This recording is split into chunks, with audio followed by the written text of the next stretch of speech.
check whether none, one, or multiple objects are selected. But for command line control of a 3ds Max using the listener, the $sign is a great quick way to access the selected objects. Since the $sign represents the selection system object set, you could also write selection dot radius is equal to 15. This has the same effect as the $sign, but is much longer to type in. In both cases, we assumed that the user selected objects that do have a radius property. Including an object without a radius property, like a box for example, in the current selection, would cause an error. The error tells us that the box doesn't have a radius property. This is a perfect case where the long version of the code using an explicit for loop comes into play, because it provides a way to filter out any objects that do not have the desired property. Let's use the function hasProperty to filter out the box and affect only the selected spheres. This time there was no error message. You know from the previous chapter how to filter and select objects based on modifiers assigned to them.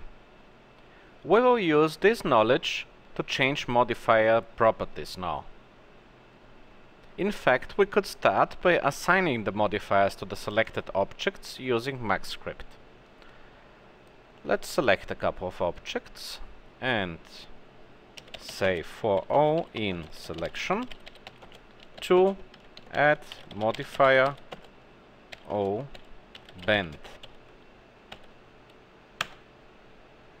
Now looking at the modifier panel, we see that a bend modifier has been applied to every single object that we selected. We can also specify the actual angle of the bend modifier as a construction parameter. For example, let's select these objects and apply a bend modifier with an angle 90 to the selection.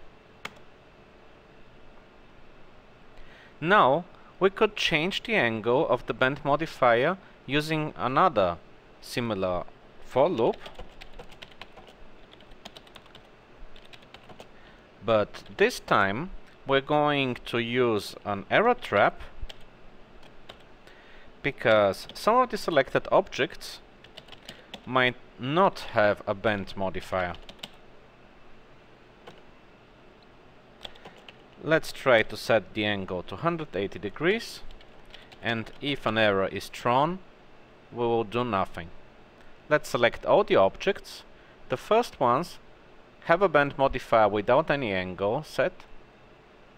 The second set of objects do have a bend modifier with a 90 degrees angle, and the third set of objects do not have any bend modifier at all. All those objects that had a bend modifier have been affected. Note that bend modifiers with a custom name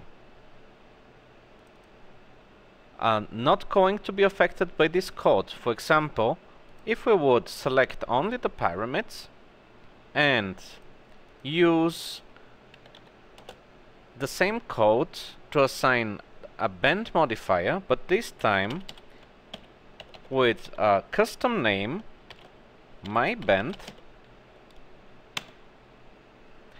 these objects now have a modifier called myBend, and using the previous code to change the angle to 180 degrees is not going to affect them.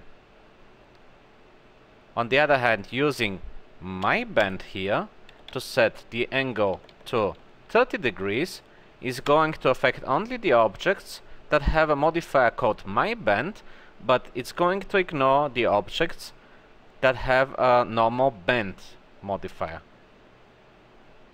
To avoid this, we can write a for script for O in selection,